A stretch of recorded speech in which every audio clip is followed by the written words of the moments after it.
Hi, I'm Dr. Jitesh, Nisarga Hospital, Sirsi. Today I would like to share some information about one of the most prevailing disease or health issue which this modern era is facing. That's nothing but back pain. As we all know, in our lifetime, once at least we experience low backache in some other time. Why the incidence of back pain has increased this much?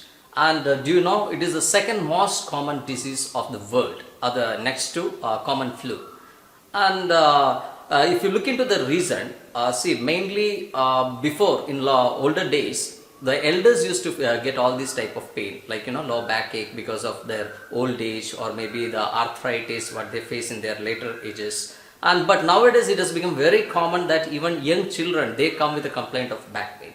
So why is it so not drastically going up? So we need to look into those issues. And if you categorize back pain, there are mainly two types of back pain. The first one is the mechanical back pain, and the second one is due to some pathological reasons. So mainly today I would like to discuss about the mechanical back pain, because it is almost the 90% of the total back pain cases come under this category, and hardly 5 to 10% of back pain cases are due to some pathological reasons. That might be a cancer, that might be a POTS pain, that is tuberculosis of spine, or maybe due to kidney diseases, or maybe due to some large intestine or stomach problems. So these all can lead to back pain, but as I said, that is only a very small percentage. So the major percentage of the back pain cases are mechanical back pain. So as the name suggests, mechanical, it is due to some trauma happening on the structures of our back. So here I will explain in detail about the mechanical back pain, so which mainly comes due to some of the other injuries to the structures of our back. The structures may be the spine. So we have vertebrae on our spine, that may be the cervical vertebrae, that may be the thoracic vertebrae, and the lumbar vertebrae. The model which I have shows the lumbar vertebrae, sacrum, and next coccyx. So if you look into the structures, we know there is a bone which is the vertebra itself, and next to that we have an intervertebral disc which just acts like a cushion for our every action. It is placed in between the two vertebral bodies, so it acts like a cushion, and we have a semi-solid structure inside the disc, which we call it as nucleus pulposa, which is protected by a very tough tissue called annulus fibrosis. And other than this, we can see the nerves coming out of it, and there are some ligaments, there are some muscles which really holds the back in position. So if any injury or any trauma happens to any of these structures, that can lead to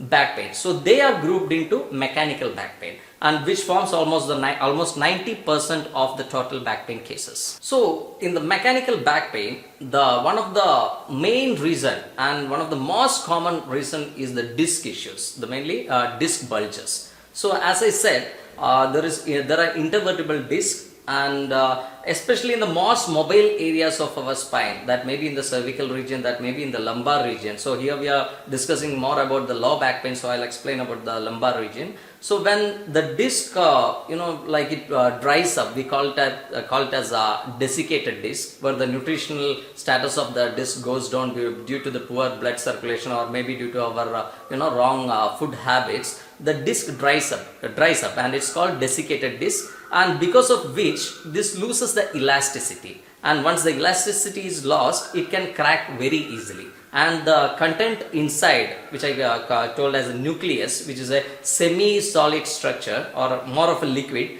that comes out. When it leaks out, we call it as disc herniation. So when it bulges, we call it as disc bulge, and when it leaks out, we call it as disc herniation. And there is further some more complicated conditions where a part of the herniated disc can be seen in the spinal canal, where we call it as sequestration. So if you look into it, we see that a lot of nerve root comes out of it, isn't it? There are a lot of nerve roots. So they are named after the number of vertebrae whichever it represents. So if this is a L1 vertebrae, the nerve root which comes below the L1 vertebrae is called as L1 nerve root, and if it is L2 vertebrae, the nerve which comes outside below the L2 vertebrae is called as L2 nerve root. So it is named like that, L1, L2, L3, L4, L5, S1, S2, S3, all these things. So, and these nerve roots mainly supplies the lower limb. So that is why a back pain patient not only feels the pain in the lower back, but the pain can radiate to the lower limbs, and whichever side the nerves are affected, could be in the right side, could be in the left side. So the pain depends on which side the disc has bulged. A disc bulge can be of different types. It can bulge just straight behind, which is a posterior disc bulge, posterocentral, which can compress the main nerves which passes through the spinal canal, and we call it as quada equina. So when the nerve roots are compressed severely, that can cause weakness in the lower limbs. So that is a very serious condition where we need to seek the medical help immediately. Otherwise the patient might lose the mobility, the motor functions. So that is one case, and most of the cases there will be posterolateral disc bulges where the nerve roots which comes out from the sides, which we call as exiting nerve roots. Those get compressed. We can see there are different foramens.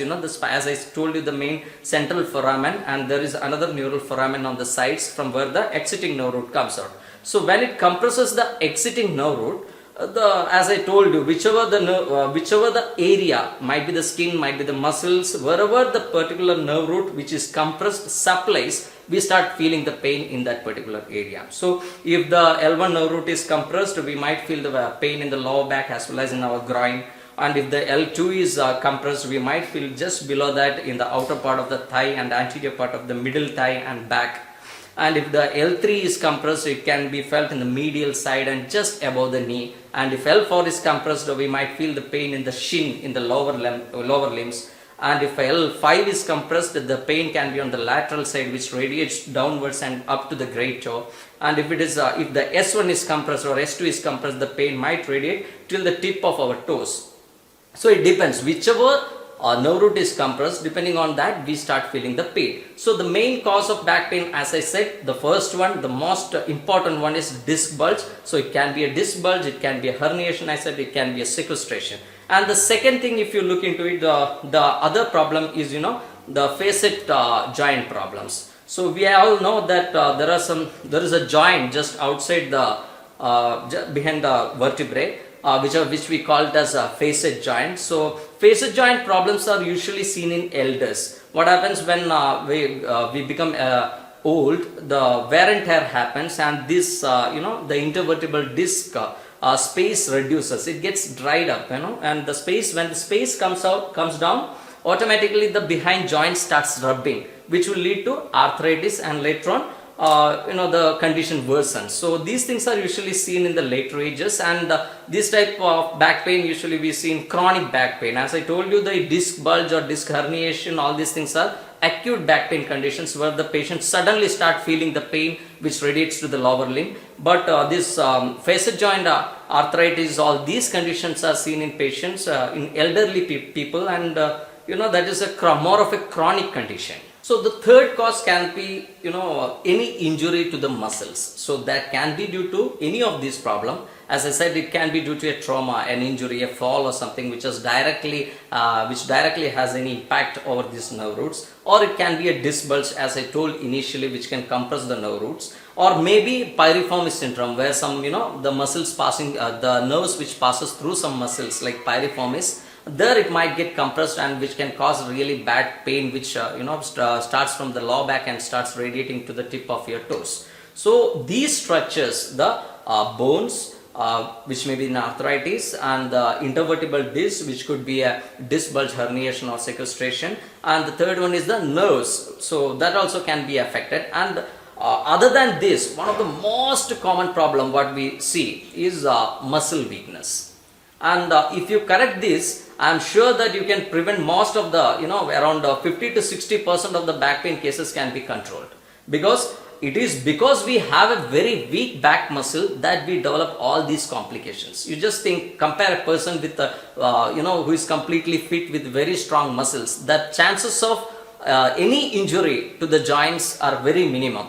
And when you compare it with the person who has a very weak muscles, when we lift a heavy object, the weaker person might injure any of his joints, and whereas the stronger man with a good muscle strength will not injure any joints. So the same way, when you have a strong back muscle, the possibility of getting an intervertebral disc bulge or maybe an injury to any of these structures can be minimized. So to prevent all these back pain issues due to any reasons, the first thing is build a very strong back muscles by doing proper exercises. We see in most of the cases, when the patients visit us, we tell them that you have a very weak back muscle. The straight away they go to the gym, they start doing all heavy workouts for a short period of time and end up in all the complications. This is not what we are advising. What we need is a constant stress from the beginning itself. You should teach the people to undergo certain exercises. We are completely, we are in a mechanized world where we depend completely on all the vehicles. We never walk,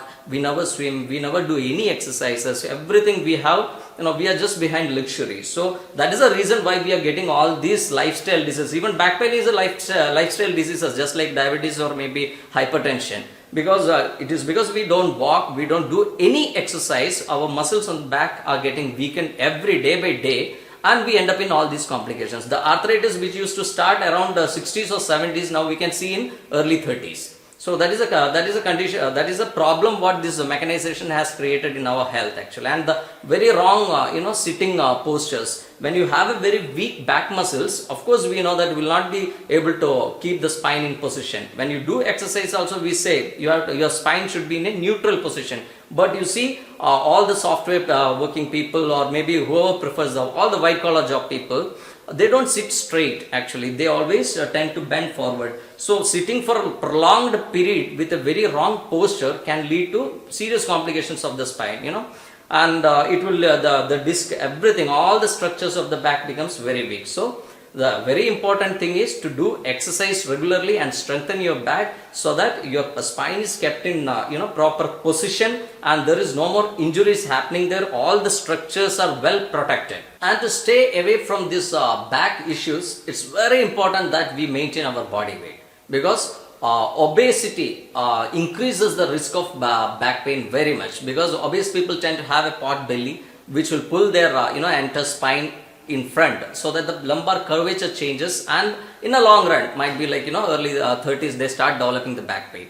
And wrong postures, because of course the person with a pot belly will not be able to maintain the posture while sitting or standing or sleeping, whatever it is. So wrong postures will surely lead to all these type of mechanical back pain in the later ages.